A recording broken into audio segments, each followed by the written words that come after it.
j'ai l'impression que dans les dernières années, quand l'afrobeat est monté, on a réalisé qu'on pouvait vraiment commercialiser de la musique dont on ne comprenait rien.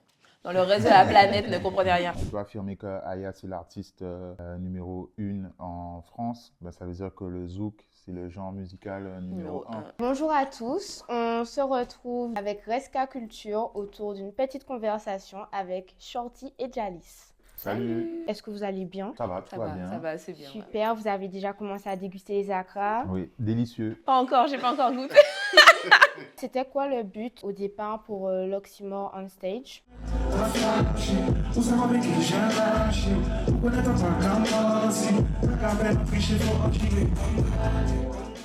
Documenter, partager, de participer à la diffusion des cultures dites urbaines, donc hip-hop, dancehall, chata, bouillon, même du zouk aussi. Lorsque j'ai rencontré les gens de La Place Hip Hop, ils m'ont proposé un créneau sur lequel on aurait pu faire un show avec des artistes caribéens. J'ai sauté sur l'occasion, qu'on a fait une première édition en mai, deuxième en novembre.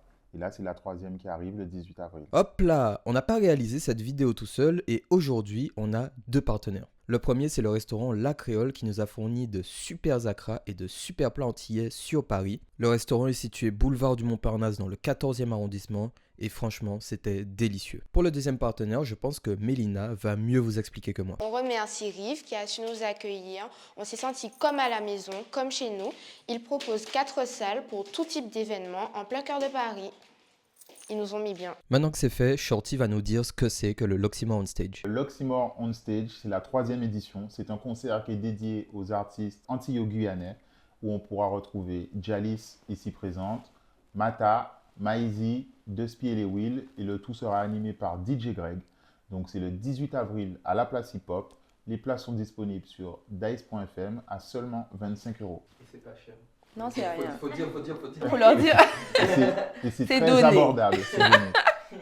Pourquoi ce projet particulièrement? Quand j'étais plus jeune, j'avais déjà eu un événement qui était à peu près dans la même dynamique, qui s'appelait Paysart, où on mettait en avant des artistes qui n'avaient pas encore d'exposition. Ça reste quelque chose d'important qui a toujours été là, même quand on faisait du média pur, entre guillemets. Est-ce que tu penses qu'il manque des projets comme ceux-là pour mettre en valeur les artistes antillais? C'est toujours bien d'avoir plus, mettre en avant les artistes, proposer des espaces où ils peuvent s'exprimer, progresser aussi et se faire connaître. Pourquoi tu as choisi de faire ce concept-là à Paris et pas aux Antilles? J'aurais vraiment préféré, en tout cas, commencer en Guadeloupe, Martinique et éventuellement après exporter. C'est une question de moyens. C'est La Place qui a proposé, qui dispose d'un espace et qui a décidé de s'associer à l'Oxymore par rapport à ce qu'on avait déjà fait. J'espère un jour pouvoir dire l'Oxymore on Stage, Atrium, l'Archipel sur nos îles.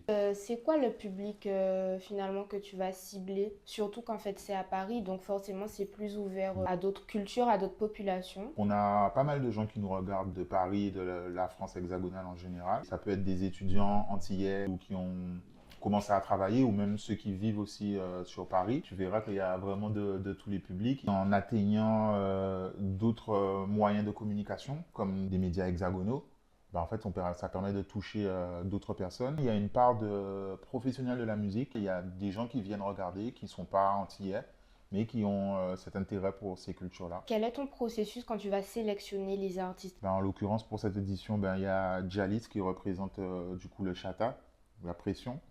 De fou. Je suis Despy et les Will depuis le début. J'étais intéressé de les avoir. Je suis content qu'ils soient sur le plateau, qu'ils aient accepté aussi de venir sur cette scène. D'ailleurs, dans le Planet Rap de Méride, il y avait Mata aussi. Il y avait Mata, exactement. Tout le monde est bon en composition. Et il est dans l'Oxymore on Stage. Exactement. Mata, en fait, il est lié à l'histoire de l'Oxymore. C'est le premier one-shot, c'était Mata, qui avait explosé, littéralement. Ses producteurs aussi, je les connais du lycée, etc. Donc, on est liés, on attendait aussi le moment et l'occasion. Tout le monde n'est pas disponible au même moment, etc. Donc, c'est un heureux hasard que ce plateau ait cette forme exacte, quoi. J'essaie de faire un plateau complet, mais homogène, et de représenter les différents territoires, Guadeloupe, Martinique, Guyane. En même temps, il faut aussi mettre les femmes en avant pour ne pas invisibiliser. Les Guyanais aussi qui sont parfois un peu mis à part. Ouais, donc, sous-représentés. Voilà, donc il faut essayer de trouver l'équilibre et c'est un peu comme ça que je fonctionne. Et aussi des artistes que j'apprécie, tout simplement. En cohérence avec la sous-représentation. On a vu aussi que tu invites des beatmakers, des DJ. Est-ce que c'est important aussi pour toi de représenter tous ces métiers entre guillemets dans l'ombre et plus globalement aussi mettre en avant des artistes qui sont mis au second plan? C'est exactement ça en fait. Il y a un équilibre à trouver. Le but c'est d'en profiter aussi pour faire connaître de nouveaux artistes. Aux Antilles, Guyane, on a des talents. Donc effectivement, c'est l'objectif. Ça passe par avoir aussi des têtes d'affiche qui sont plus forts que le média et qui ramènent des gens et qui permettent d'ouvrir et tout ça, quoi. Et toi, Jalice, qu'est-ce que tu penses sur tout ça? Surtout qu'il y avait une émission Génération où Titoff et Meryl en parlaient. Quel est ton point de vue sur la chose, sur le sujet en tant qu'artiste? Sur quel sujet? En fait, sur tout ce qu'on a abordé, à savoir que nos artistes sont sous-représentés. Ah, d'accord.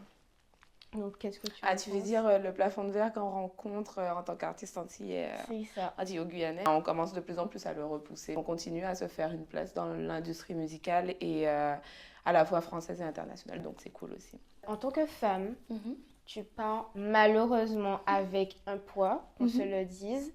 Qu'est-ce que tu penses de ça? Comment tu le vis et comment tu arrives finalement à te sortir de tout ça, à te mettre en avant? J'ai un peu fait la paix avec l'idée. Au début, j'étais peut-être dans la rébellion et ça faisait mal. Tu le découvres en fait à différents niveaux, qu'à chaque fois, ça va te revenir au visage. Maintenant, je passe peut-être plus de temps à établir des stratégies. Et plus globalement, qu'est-ce que vous deux, vous pensez de ce genre de concept? Parce que souvent aux Antilles, on n'a pas trop la culture de concert. Moi, je suis un petit peu plus vieux. C'est ce que j'allais te dire. C'est une question très jeune, ça. À mon époque, il y avait beaucoup de sound system et tout ça. C'est vrai qu'il y a eu une période où il y avait moins de concerts et que là, j'ai l'impression que ça revient. La culture, c'est quelque chose qui doit être vivant, c'est quelque chose aussi qui doit se voir en live, selon moi aussi.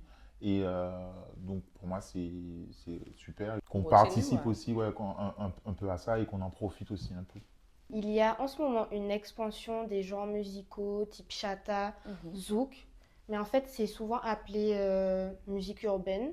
Est-ce que tu penses qu'il y a des effets néfastes à ça? C'est néfaste dans tous les cas de regrouper tout plein de styles musicaux sur des critères subjectifs au possible et genre les mettre sous un nom d'étiquette qui ne veut rien dire historiquement, que ce soit le dancehall, le rap ou le zouk, qui ne naissent pas au même endroit.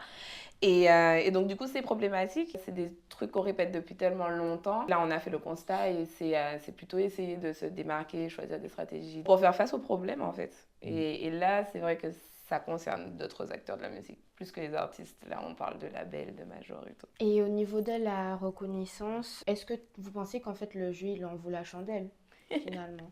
Quelle question horrible. Ouais, c'est un peu pessimiste, mais moi, je pense que ça, oui, ça vaut totalement le coup d'y travailler. On peut affirmer que Aya, c'est l'artiste numéro 1 en France. Ça veut dire que le zouk, c'est le genre musical numéro 1. Et le fait de ne pas dire son nom, de dire Afro Love, Zumba, Nouvelle Pop, oui, ça invisibilise le zouk et ça empêche les gens de cette culture-là de bénéficier de cette visibilité. En tant qu'Antillais, c'est notre patrimoine. On ne l'a pas assez mis en valeur nous-mêmes. Il y a un musée du zouk, je crois qu'il est en Angola. Il n'y en a pas en Guadeloupe, Martinique.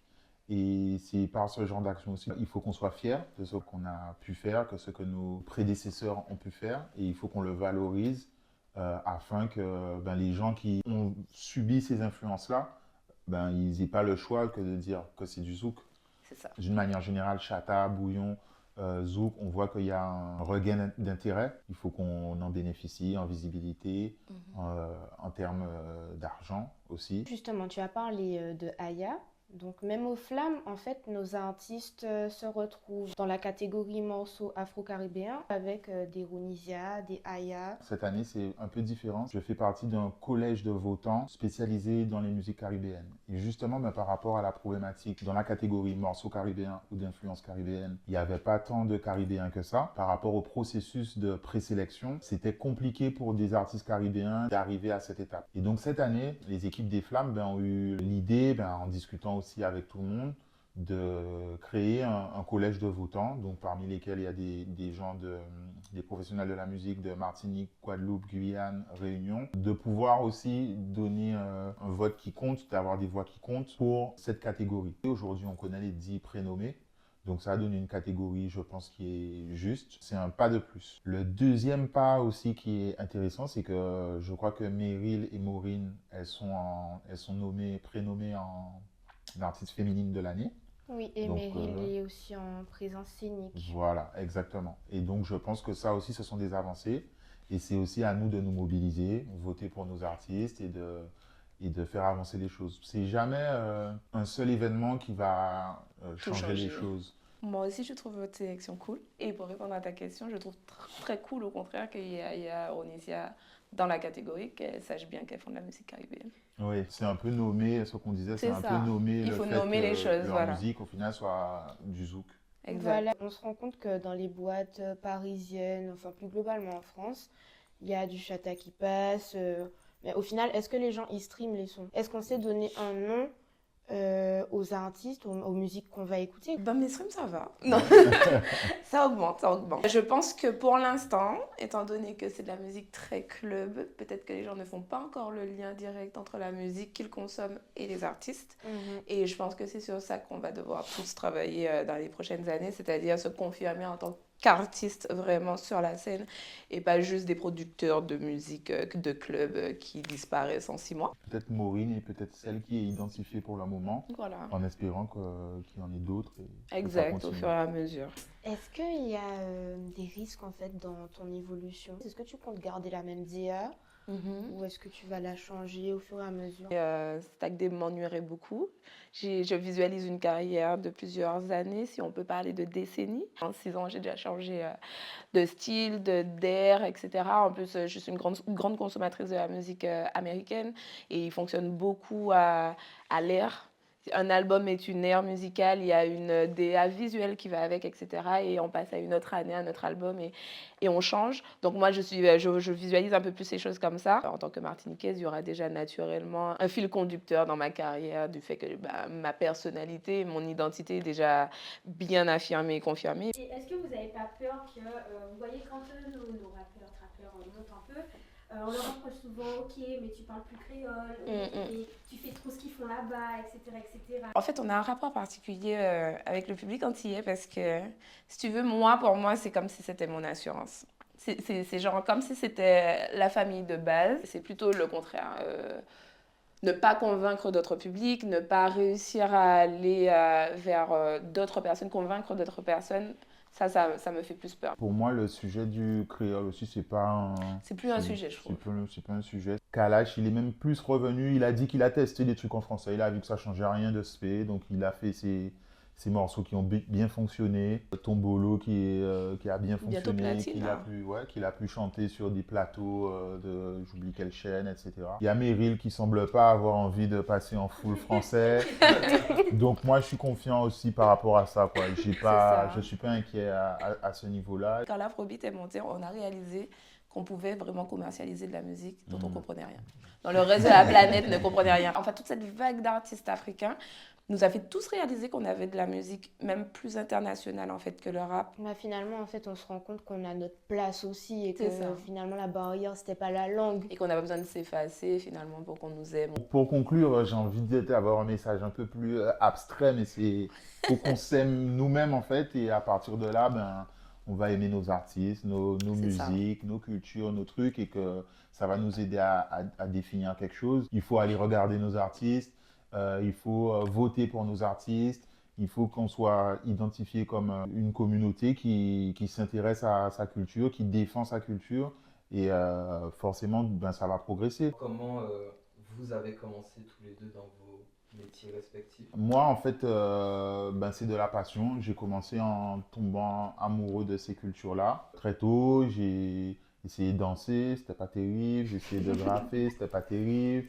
J'ai fait un petit peu de son et tout ça. Les instrus, il fallait avoir, à l'époque, il n'y avait pas encore Fruity Loops, tout ça. Vers le début des années 2000, il y avait le Skyblog à ce moment-là. Donc, en fait, en vrai, on a commencé à faire des interviews d'artistes et tout avec NDX, mettre des MP3 en téléchargement.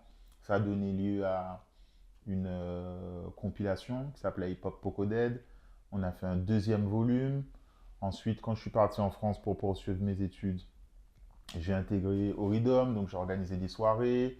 Donc en fait, à partir de là, j'étais entre guillemets déjà acteur et de fil en aiguille, ça a amené à aujourd'hui. Ma mère est chanteuse, elle s'appelle Majesty.